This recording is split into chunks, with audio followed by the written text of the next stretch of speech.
Hello বন্ধুরা, welcome to our channel Bong story two. তো বন্ধুরা, গল্প শোনার আগে তোমাদের কাছে একটা ছোট্ট অনুরোধ। আমাদের চ্যানেলটিকে অবশ্যই সাবস্ক্রাইব করে নাও আর পাশে থাকা বেল নোটিফিকেশনটাকে অন করে নাও, যাতে আমি যখন যখন নতুন নতুন গল্প ছাড়বো তার নোটিফিকেশন সবার আগে তোমাদের কাছে পৌঁছে যায়। চলো বন্ধুরা, আর সময় নষ্ট না করে গল্পটি আমরা শুরু করি। আজ পৃথা দারুণ খুশি। অনিকেতের বাচ্চার মা হতে চলেছে সে। অনিকেত তার অফিসের বস। চাকরিতে জয়েন করার পর অনিকেত সম্পর্কে অনেক খারাপ খারাপ কথা কানাঘুষোয় শুনেছিল সে। অনিকেত নাকি শরীর ছাড়া কিছু বোঝে না, সে নাকি খুব নিষ্ঠুর এবং স্বার্থপর। কিন্তু পৃথা কখনো অনিকেতের মধ্যে সেরকম খারাপ কিছু দেখেনি, বরং অনিকেত তার প্রতি যেন একটা এক্সট্রা কেয়ারিং। বলতে গেলে নিজেকে উজাড় করে ভালোবেসেছে সে পৃথাকে। রিলেশন শুরু হওয়ার পর তার ব্যবহারে কখনো বশ সুলভ ইগো বা গাম্ভীর্য দেখেনি পৃথা। একেবারে বন্ধুর মতো সহজভাবে মিশেছে অনিকেত। সবসময় পৃথা যাতে কমফোর্টেবল ফিল করে সেদিকে খেয়াল রাখে সে। ডাক্তারের ক্লিনিক থেকে বেরিয়ে ক্যাব বুক করে সোজা অফিসে চলে এলো পৃথা। অফিসে ঢুকেই সোজা চলে গেল অনিকেতের কেবিনে। দরজাটা লক করেই অনিকেতকে জড়িয়ে ধরে সুখবরটা দিল সে। সঙ্গে সঙ্গে শক লাগার মতো পৃথাকে দূরে ঠেলে সরিয়ে দিল অনিকেত। হোয়াট? তার মানে তুমি পিলটা নাওনি? না, ঠিক আছে, আমি সব ব্যবস্থা করে দিচ্ছি, গিয়ে অ্যাবর্শন করিয়ে নাও, চোয়াল শক্ত করে বলল অনিকেত। তার রিয়াকশন দেখে অবাক হয়ে গেল পৃথা। স্পষ্ট ভাষায় জানিয়ে দিল যে সে এই বাচ্চাটা নষ্ট করবে না। হঠাৎ কেমন যেন হিংস্র হয়ে উঠল অনিকেত। চলো। কোথায়? চলো, তোমাকে একজনের কাছে নিয়ে যাই। এখন? অফিসের পরে যাই? না, এখনই চলো। প্রায় ধাক্কা দিয়ে পৃথাকে নিজের কেবিন থেকে বার করে দিল অনিকেত। গাড়ির সামনে যাও, আমি আসছি। ভয়ে ভয়ে নিচে পার্কিং স্পেসে এসে ওয়েট করতে লাগলো পৃথা। কয়েক মিনিটের মধ্যে নেমে এসে গাড়ি বার করলো অনিকেত। সারা রাস্তা অনিকেতের গম্ভীর মুখ দেখে কথা বলার সাহস পেল না পৃথা। কিছুক্ষণ পর গাড়ি এসে একটা খুব সুন্দর বড় বাড়ির সামনে দাঁড়ালো। এটা কার বাড়ি? খানিকটা ভয়ে ভয়ে জিজ্ঞেস করলো পৃথা। আমার। এটা অনিকেতের বাড়ি? এবার মনে মনে খুশি হলো পৃথা। তার মানে অনিকেত নিশ্চয়ই তার মায়ের সঙ্গে দেখা করাতে নিয়ে এসেছে। এর আগে অনেকবার পৃথা জেদ ধরেছে অনিকেতের মায়ের সঙ্গে দেখা করার জন্য।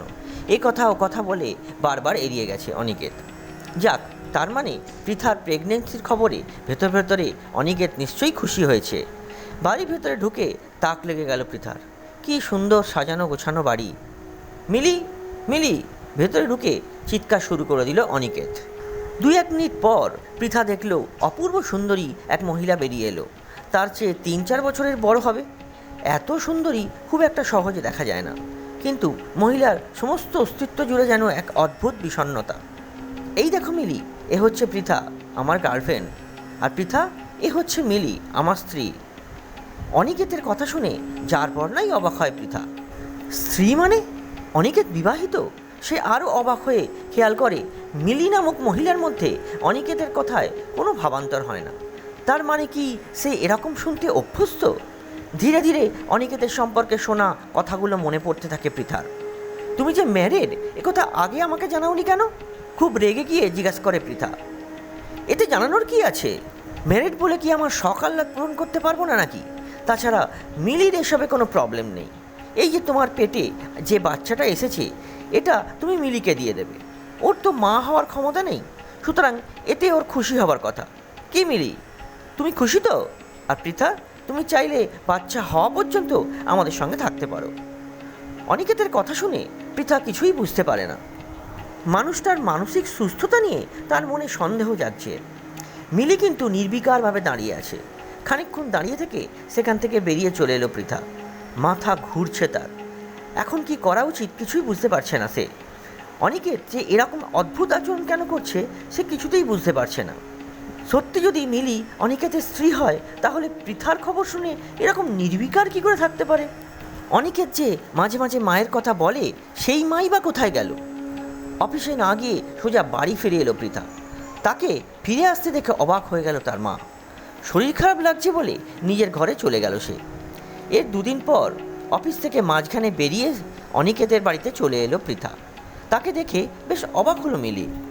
আচ্ছা, আপনি কি সত্যি অনিকেতের স্ত্রী? তাহলে ওকে কিছু বলেন না কেন? মিলির কাছ থেকে পৃথা জানতে পারল অনিকেতকে ভালোবেসে বিয়ে করেছিল বিশাল বড়লোকের মেয়ে মিলি। অনিকেত যে অফিসটা চালায় ওটা আসলে মিলির বাবার অফিস। একসাথে অ্যাক্সিডেন্টে বাবা মা মারা যাওয়ার পর শোকে পাগল মিলির যখন দিশাহারা অবস্থা, তখন ওই অফিসের দায়িত্ব নেয় অনিকেত। ক্ষমতা হাতে আসতেই একেবারে বদলে যায় সে। নিত্য নতুন নারীর সঙ্গে অভ্যস্ত হয়ে পড়ে সে। মিলির ওপর মানসিক নির্যাতন শুরু করে, এমনকি একবার প্রতিবাদ করার জন্য মিলির গায়েও হাত তুলেছিল সে। ডিভোর্স দিয়ে দিচ্ছেন না কেন? বেশ অবাক হয় পৃথা। অনিকেত তো আমাকে ডিভোর্স দেবে না, আমার বাবার সম্পত্তি তো আমাদের দুজনের নামে, এমনকি ওই অফিসটাও, সব কিছু তো ওই ভোগ করছে। আপনি কেন অফিসে আসেন না? আপনার প্রাপ্যটা তো আপনি বুঝে নিতে পারেন। কেন জানি না মনে জোর পাই না, কোনো কিছু যেন ভালো লাগে না। কতবার বলেছি একটা বাচ্চা দত্তক নিই, তাও অনিকেত নিতে দেয় না। মাঝে মাঝে দমবন্ধ হয়ে আসে আমার, জানো, করুণ গলায় বলল মিলি। মিলির কথা যতই শোনে ততই অবাক হয় পৃথা।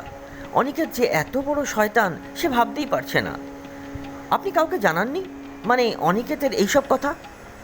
অনিকেতের মা খুব বয়স্ক, অন্য বাড়িতে থাকেন। আত্মীয় স্বজনের আর সময় কোথায় আমার ব্যাপারে কিছু করার? আর যেসব মেয়েদের সঙ্গে ও মেলামেশা করে তাদের মধ্যে এই প্রথম তোমাকে বাড়িতে আনলো। কথা শুনতে শুনতে মিলির প্রতি কেমন যেন একটা মায়া হচ্ছিল পৃথার। সব কিছু থেকেও কিছুই নেই মেয়েটা। ঠিক দুদিন পর অফিসে অনিকেতের কেবিনে গিয়ে তাকে জড়িয়ে ধরল পৃথা। ডার্লিং, আমার কাছে একটা প্ল্যান আছে। কী প্ল্যান? নিরুদ্বিগ্ন গলায় বলল অনিকেত। তুমি মিলিকে ডিভোর্স দেবে, তারপর আমরা বিয়ে করব। বাকোয়াস প্ল্যান।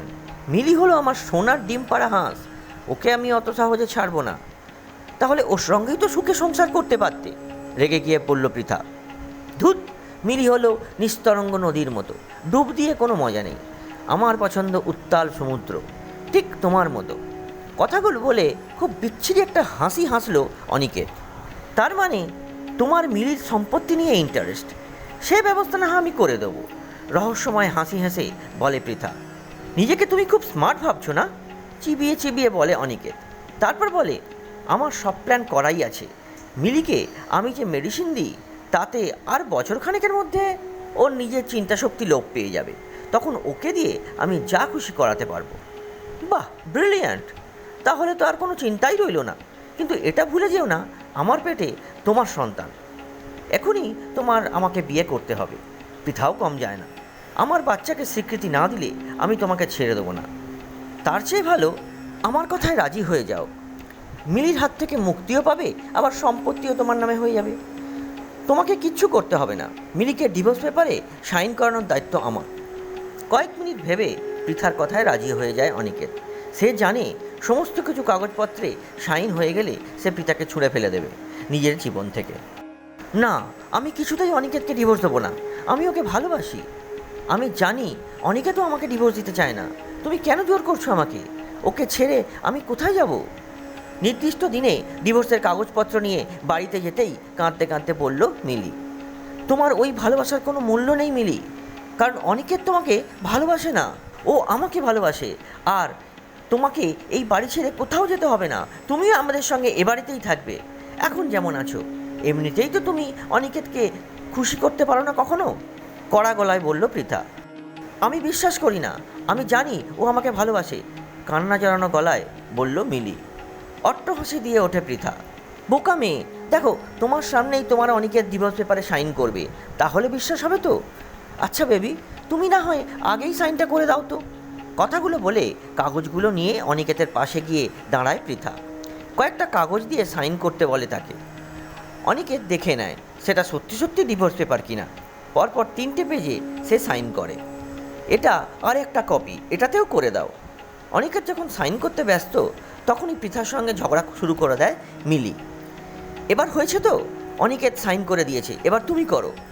কাগজগুলো হাতে নিয়ে হঠাৎ পাগলের মতো হেসে ওঠে মিলি। নিশ্চয়ই করব বলে হাসতে হাসতেই ঝটপট সাইন করে দেয় সে। আর তার হাসি দেখে অবাক হয়ে যায় অনিকেত। বুঝতে পারে মিলি খুব শখ পেয়ে এরকম করছে। এই যে মিস্টার অনিকেত, এবার এখান থেকে কার্টুন দেখি, কোমরে হাত দিয়ে বলে পৃথা।